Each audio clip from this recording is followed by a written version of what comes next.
Welcome. I'm Professor Cherry and this is the first video lecture of the course. And in this video we're going to introduce the concept of economics, what is the study of economics, and we're also going to introduce some of the key concepts of economics.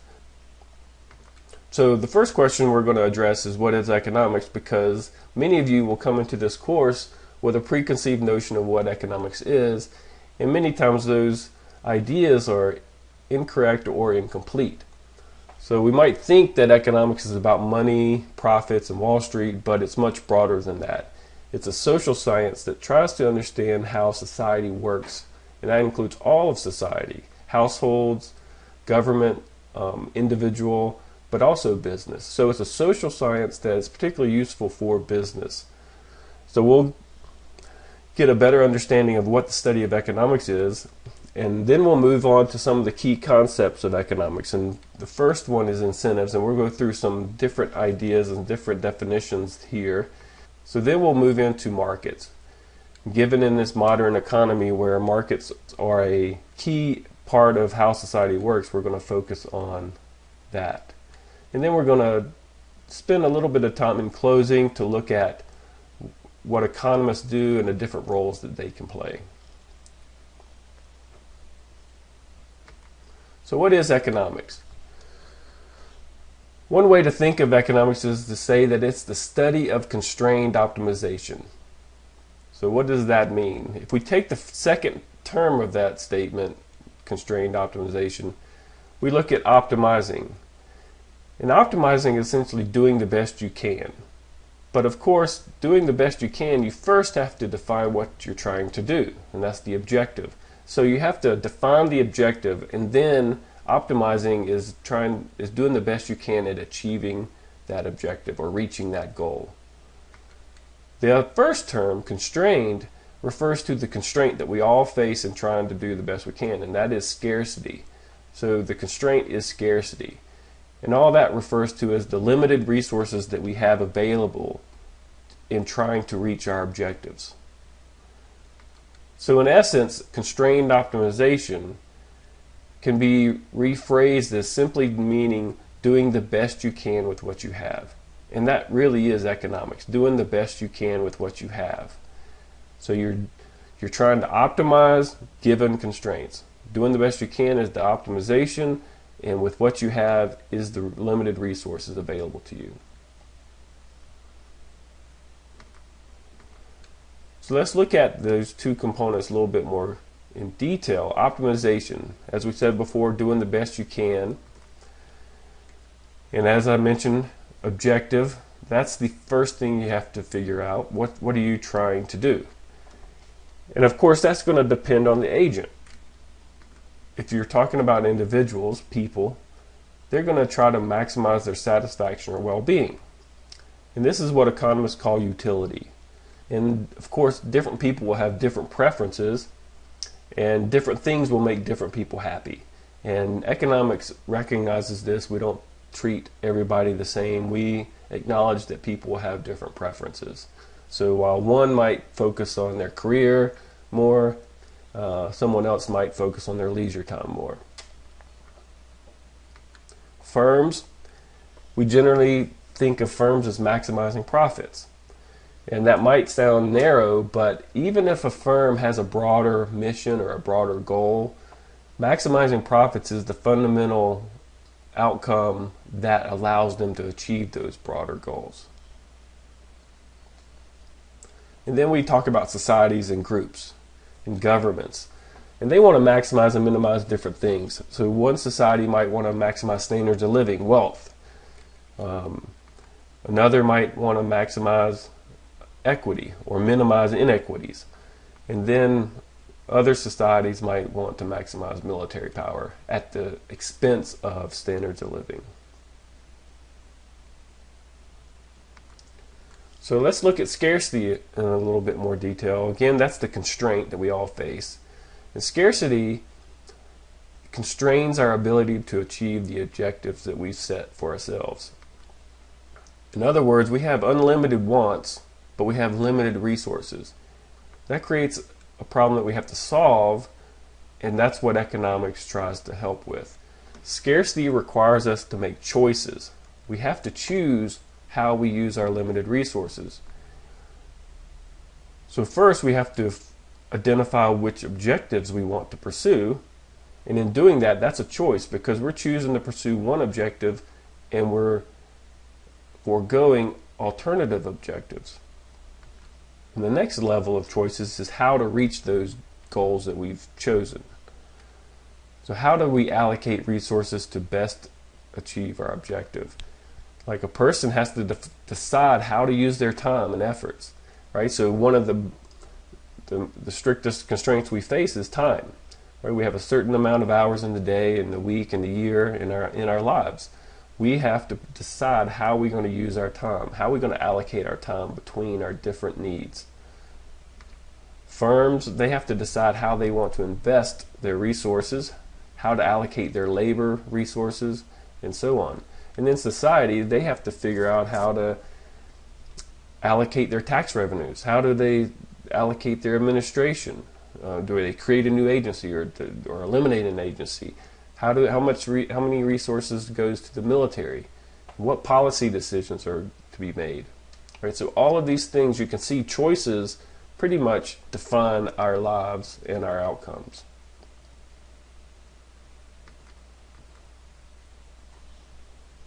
So choices.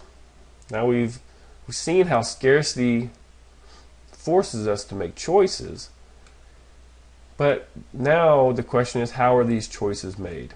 And as I've said, this is the fundamental question of economics. You could say that economics is the study of choices and how those choices are made. Right? As I've said, choices are essentially the decisions on how to allocate resources. If you look at a textbook definition of economics, it will read something along the lines of, it's the study of how to best allocate scarce resources, or how to most efficiently allocate scarce resources. Now again, consider the generality and the power of this critical thinking skill, because you could be talking about different situations, but in every situation you have to allocate resources, you have to make choices. And in understanding how those choices are made and understanding how they should be made to result in better outcomes, it empowers you to determine and dictate better outcomes for you, the company you work for, and your household and your family. So here are some examples. How to best use your employees, your technology, your machines to maximize profits. How to, as an individual, how to best invest and borrow money to optimize your financial goals. And then as an individual, how to best use your time to juggle the different demands that you face, work, family, and your personal goals. So choices, when you get to choices, you have to recognize that incentives drive choices. And one of the presumptions of economics is that people respond to incentives. And that's a safe assumption if you think about it, and it doesn't only refer to monetary incentives. It could be non-monetary incentives. So the incentives matter, and when the incentives change, most times you see behavior change. And if you think about it, this notion that people respond to incentives extends beyond people. Animals certainly respond to incentives, and even plants respond to incentives. All right, so for example, in a predator-prey situation where the predator often pursues the weakest prey in a herd because that's going to maximize their net energy gain or minimize the cost that they have to expend to make that kill. All right, so if you think about it, incentives drive choices not only for people but other animals and plants. So more specifically, we can talk about markets. And in markets, price is the central incentive. Now this is a monetary incentive. And when in the market, markets generate prices, and those prices provide incentives for the producers and the buyers. And what we know is that prices reflect economic value. So prices protect valuable resources. We conserve and invest in high-priced resources, and we spend fewer resources on those low-priced resources. So let's look a little bit more at prices, and in particular the price level. So when we talk about it, prices providing an incentive for buyers and sellers, we're talking about the price level, and not only the absolute price level, but the relative price level, right? So it not only matters how much a bottle of Coca-Cola costs, it also matters how much the alternatives to that Coca-Cola is, right? So this the comparison of alternatives and the prices of those alternatives that matter as much as the absolute value, right? So when you go house hunting and want to buy a house, it doesn't only matter how much the house costs itself, it also matters what the other houses cost, right? There might be another house that's just as nice, but it's a lower price, right? So that's going to affect your decision. So the absolute price level matters, but also the relative price level matters. What determines the price level? And that's the degree of scarcity, right? As scarcity increases, the price is going to increase. Or vice versa. If scarcity decreases, the price is going to decrease. Right? Now, one thing to keep in mind is scarcity is not the supply. Scarcity refers to the mix of supply and demand. It's the demand relative to the supply. Right? So there are a lot of things out there that we don't have much of supply of, but we don't really have any demand. So that means it's not scarce. What scarcity refers to is that there's a lot of demand for that resource given the supply. And again, higher prices, they force us to conserve and allocate more to the production. Lower prices gives us a weaker incentive to conserve, and it allocates less to production. So one thing to keep in mind is that the price level reflects scarcity. It does not reflect how important a resource is. And this is illustrated by the water-diamond paradox. So water is very important. It's fundamental to life. We would not get very far without water. But it's relatively inexpensive. On the other hand, diamonds, we would do quite well without diamonds. But the price is very high. So this illustrates water is important, diamonds are less so, but the prices are reversed, right? So diamonds are quite expensive and water is relatively inexpensive. And it's because it's driven by scarcity. It's not driven by how important the resource is.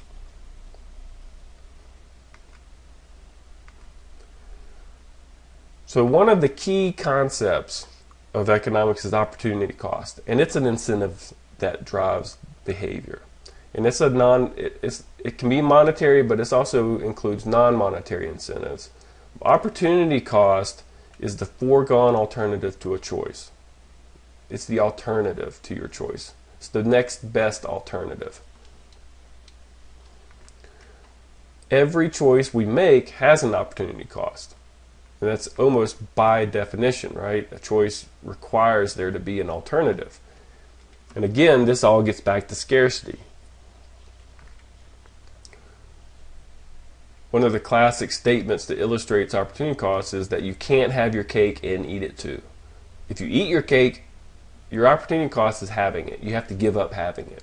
If you have your cake, your opportunity cost is eating it, meaning that you had to forego eating it. Right? So you can't have both. It's the alternative that you've given up is the opportunity cost of a choice. Right? And that is a fundamental concept of economics and a fundamental concept of understanding decisions and just as importantly, understanding how to make good decisions. Because some people make decisions without considering opportunity cost, and not considering opportunity cost will lead to bad decisions. So let's look at a more general example that we see in everyday life. So we all go to the store, we buy something. So in this case, let's say that we go to the gas station to buy a can of cola for $1. Right? So we spend $1, and your opportunity cost is valued at $1. That's the monetary price of the can of Coke. But the opportunity cost is really the next best alternative use of that $1. So we could have taken that $1 and saved it, invested it, or bought something else with it. And what we're saying when we buy a can of Coke for $1 is that that's the best use of that $1. Right? the alternative uses were not as good as that can of Coke. Now, obviously, when we talk about low stakes, such as $1 here and $1 there, we're less careful about how we spend such money.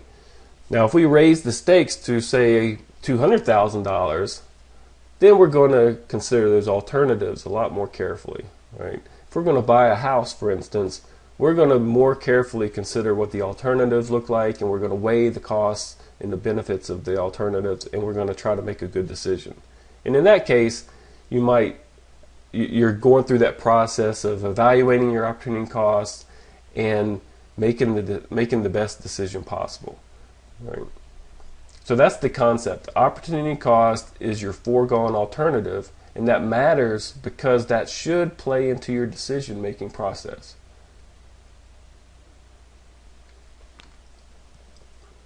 Right, so now let's move on to another key concept of economics, and this is marginal analysis. And what we like to say is rational people think at the margin.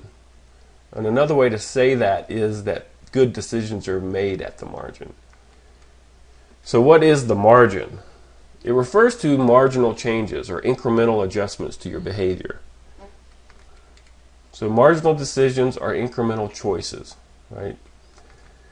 So let's say, for example, when you buy a pizza, you decide to eat one piece at a time. You don't decide up front how much you're going to eat based on some average or based on some guess. You decide how much to eat one piece at a time. And maybe even more continuous than that, you make a decision after every bite. So you eat a bite, and then you decide, well, do I want one more bite? And if you say yes, you'll take another bite. And then you ask yourself, do I want another bite? And if you want another bite, you take it. Right? So you make these decisions step by step, incrementally.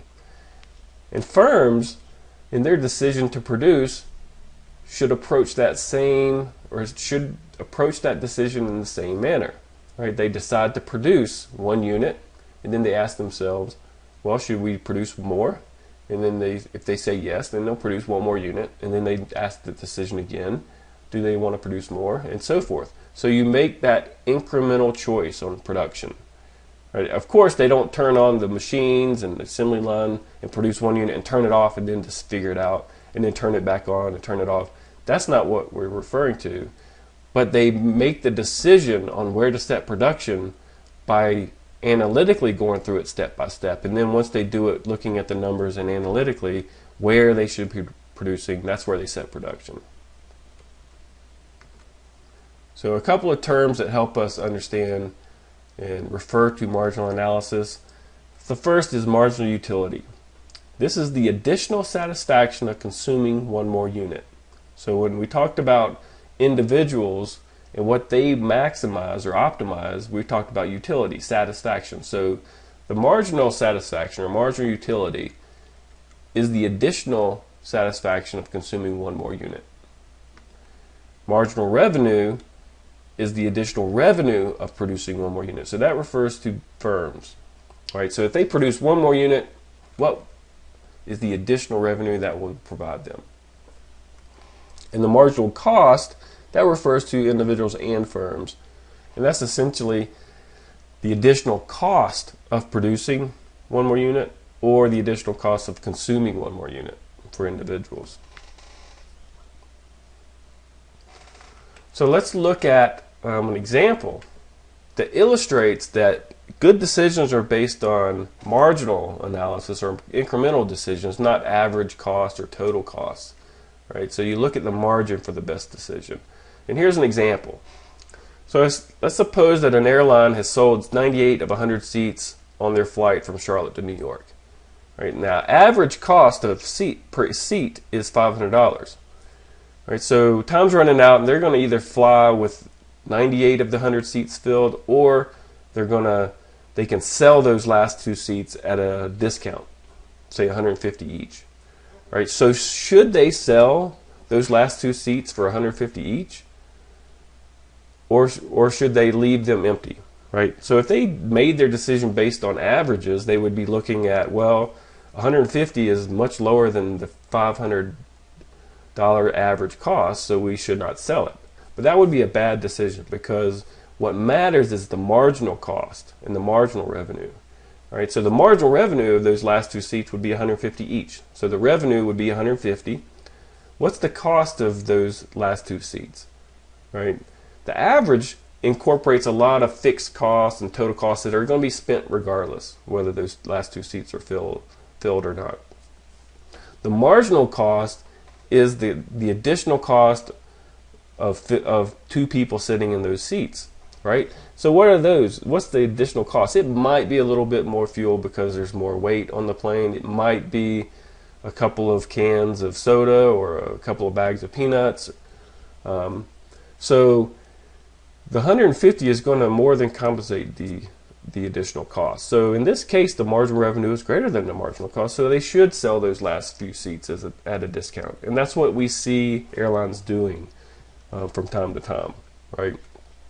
There is a limit because this is a dynamic, repeated game, we like to say.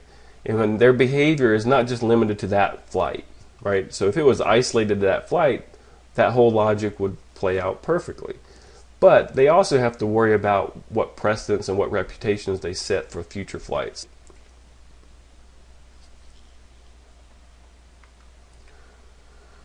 All right, so let's move to markets. And as we were talking about, we've talked a little bit about choices, decisions, and behavior, and some of the incentives that drive behavior. And we've mentioned prices, market prices. And now we're going to come back to markets and the prices that they generate, because, as I said before, in a modern society, markets play such an important role in how we allocate our resources. So what is a market? And it's a collective solution to the economic problem of allocating scarce resources. Right? There are many, many ways you could allocate scarce resources. Markets is one way to do this. And it turns out that it's quite effective. But there's not the only way. The problem is to allocate scarce resources. And markets is a collective solution to do that. Right? So you could think of alternative ways to allocate scarce resources. We could have a lottery. We could just spread it out all evenly. We could have the government control all the resources and dictate the allocation from a command and control approach. But markets is a decentralized interaction of buyers and sellers that generate a market price, and that price provides an incentive for the buyers and sellers to make decisions over these scarce resources. Right? Now, in theory, markets work because the market prices reflect all relevant information. Right? So it's going to reflect the scarcity of the resources, the economic cost to society of the production process, the economic benefits it provides society. So prices that reflect all relevant information provide an incentive to people in the market. And that incentive drives the market behavior. Given that the market price reflects all relevant information, it's going to provide the optimal incentive so that self-interested people unknowingly account for all the total costs and benefits of their choices. So this is a very powerful statement, and it's a very strong statement. All right, so, and this is why markets are an amazing mechanism. It's a collective solution that provides an incentive so that everyone is acting in their own self-interest, but it's going to generate a socially optimal outcome. And that's a powerful result. Another way to think about this is prices ration goods and services to where they're valued the most. Right, so what we see is prices give an incentive to buyers and sellers so that the buyers with the highest value of those resources will end up with the resource, and the producers that can generate those resources at the lowest cost are the ones generating or producing those resources. So it ends up optimizing net benefits for society.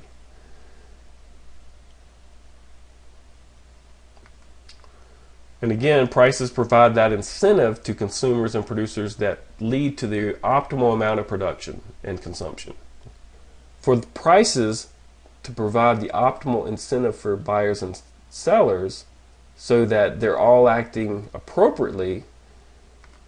So again, this is all based on this presumption that prices reflect all relevant information. For markets to provide the optimal incentive or the correct incentive for buyers and sellers, it has to reflect all the relevant information.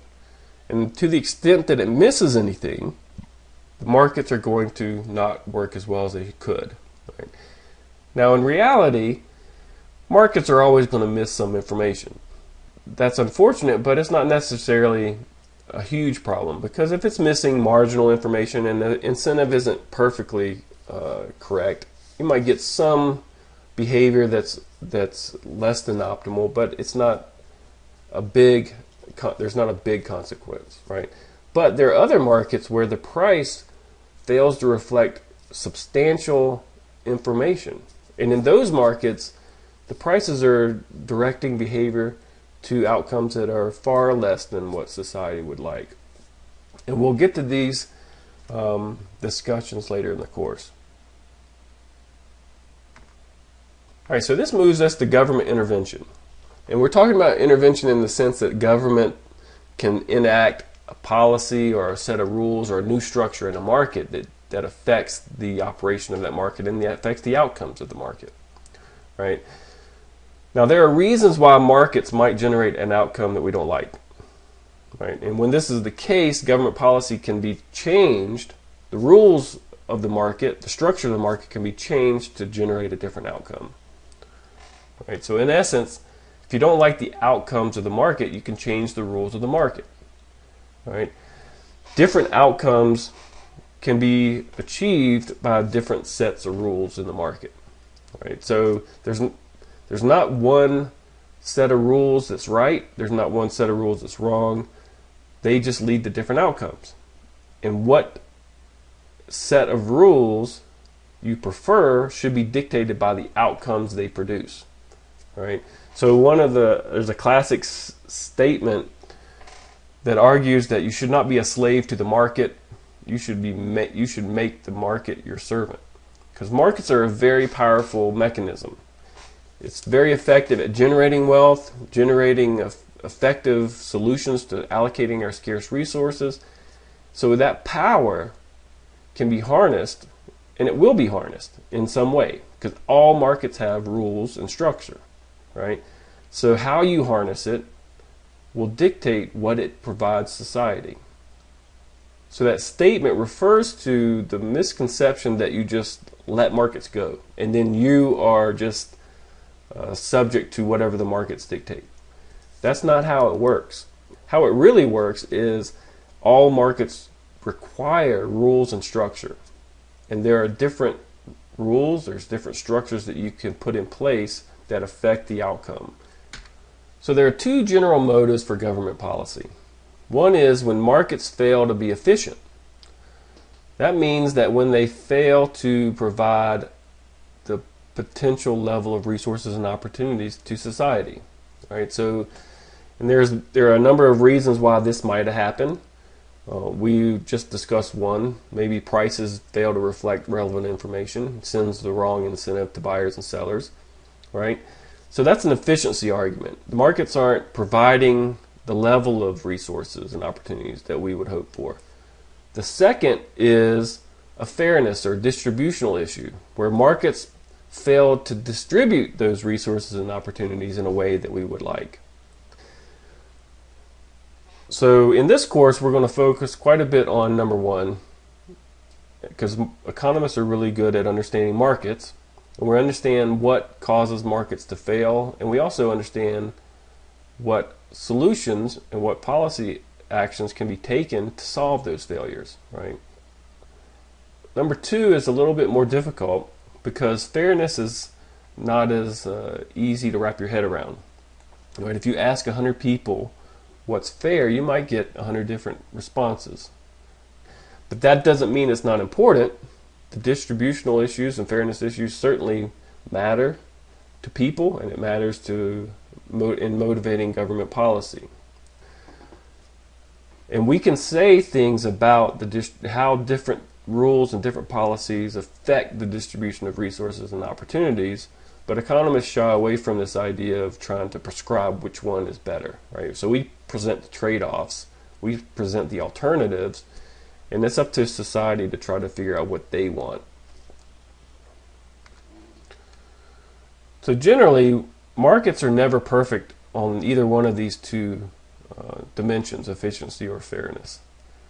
But there are degrees of market failure. And just because a market is less than efficient doesn't mean that you have to have government policy, right? Because government policy itself is less than perfect.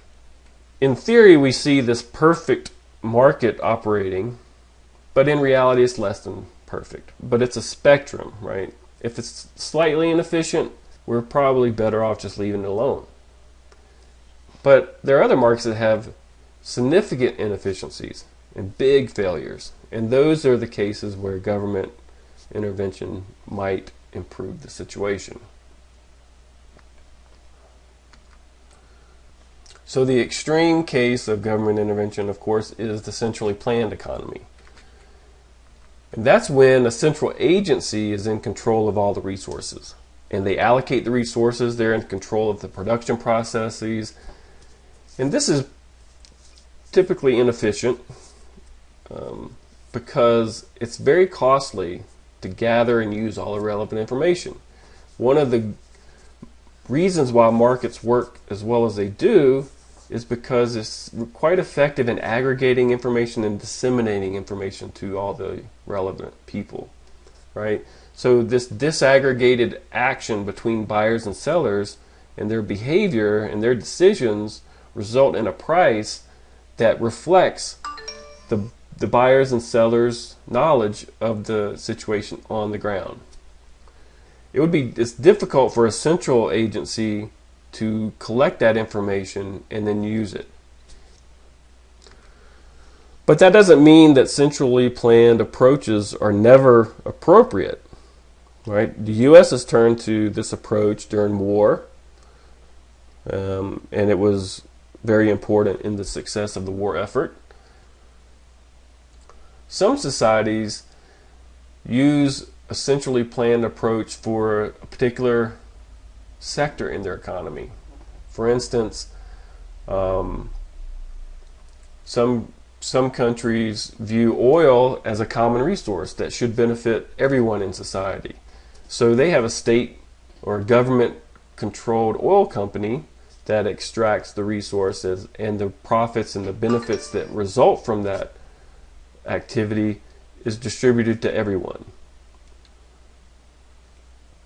So then we have prices. Who sets prices, markets or governments? Or we've discussed markets and how the interaction of buyers and sellers generates a market price. Disaggregated activity, this collective process, generates a market price, and that price provides the incentive.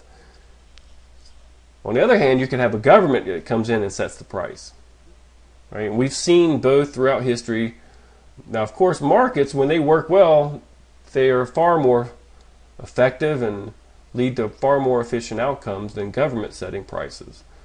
But there are situations where governments can step in and improve the situation. So, for instance, if the market generated price fails to reflect some information, the government can step in and tweak that price. But then there's other times when the government might step in setting limits on the price. And then we're going to talk about that later in the course, where you have government policies where you set limits at the lower end or the higher end of prices, and we're going to see how that affects the market outcomes.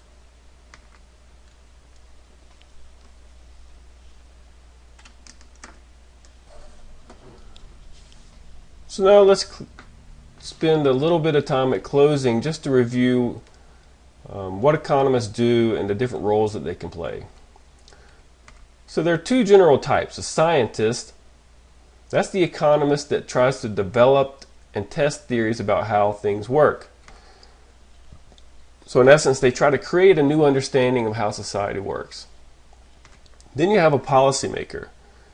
And this type of economist applies the understanding of economics to improve society. All right, so they take what the scientist develops, they take the knowledge and understandings from the science side, and they try to apply it to real solutions.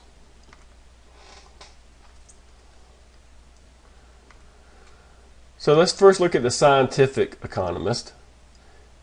Just like other sciences, they use the scientific method. There's 3 steps to that: observation, theory, and then they test the theory. So here's an example of how you can observe fertility rates, like the birth rates, and you can look at it across households, you can look at it across countries, and what you might observe is some systematic behavior where households or incomes with higher incomes have fewer kids. Now you could develop some theories and explanations of why you see this phenomenon. It could be that there's higher opportunity costs, or it could be that in developed countries it's more agricultural, so children are more provide more inputs to the household production process by helping around the house and helping on the farm. So you can collect data and in a way that you will learn in statistics if you take those courses. You can collect this data and conduct statistical analyses and test these theories. So that's the scientific method. One limit that economists face is their observations are often limited to what occurs. But this has changed recently because in the last 10 to 20 years, economics has increasingly used laboratory experiments to test theories, and so we can create artificial environments, and we can change the rules and see how the behavior would change. Right? Now, theory and assumptions. We have to keep in mind that theory is a simplification of reality, and by definition, that means you're assuming away things. And these assumptions that you make, and by assuming them away, you're not losing any explanatory power. So theories, even if they're simple, can still be powerful. But you have to keep in mind it is a simplification of reality. And this is true because reality is just too complex to examine and to analyze. So you have to simplify it. There's no way around that, and that's not an economics issue. That's all social sciences. We have to break it down and look at things one piece at a time. So in this course, we're going to be looking at things through a very simple window, right? We're going to develop a very simple framework, and if you continue studying in economics through intermediate and graduate studies, things will get much more complex. And that's because it's capturing more and more of reality and understanding more complex and nuanced issues. So the policymaker. Again, this is when economists apply economic understanding to improve society. One thing to keep in mind is positive versus normative. A positive statement or positive analysis is looking at descriptive facts. An example is the following statement: if interest rates increase, home sales will decrease. So that's a descriptive fact. It's not an opinion. Normative is a more prescriptive or a subjective judgment. So an example of this would be the Federal Reserve should increase interest rates. So that's an opinion. So the difference is that if you look for terms like if and then, right, that's more positive. If you see words like should or want to, that's more normative or an opinion. So a few more things about the positive versus normative, and it is worth noting that while it's characterized as a black and white categories, it's really not as clear cut as you might think, because even things that might appear objective have a subjective element to them. True objectivity is really difficult to come by, if not impossible, because even the research questions that we pursue, the data that we use and how it's coded and how it's collected, is all subjective decisions that go into this apparent objective research. That doesn't dismiss research and the value of research. It's just being aware of the background. Scientists tend to use positive analysis, meaning that they use objective, factual statements. That tends to make them less exciting guests on TV. You don't see them on TV very often. What you see is the policymaker, because they use a lot of subjective perspectives and approaches on how they look at questions and solutions. So they incorporate their opinion, which creates much more interesting dynamics on TV and commentary that we see in the news, which is unfortunate because the policymaker so much shapes our view of the research and our knowledge about how society works and how things work in general, when really the science is much more informative, even though it's not as entertaining. So that concludes this video lecture. For each of these, you should be sure to read the text, review your notes. You can always revisit parts of a video lecture that you might want to see again. And then you can send email with questions. And of course, at the end of this module, take the quiz and review your results.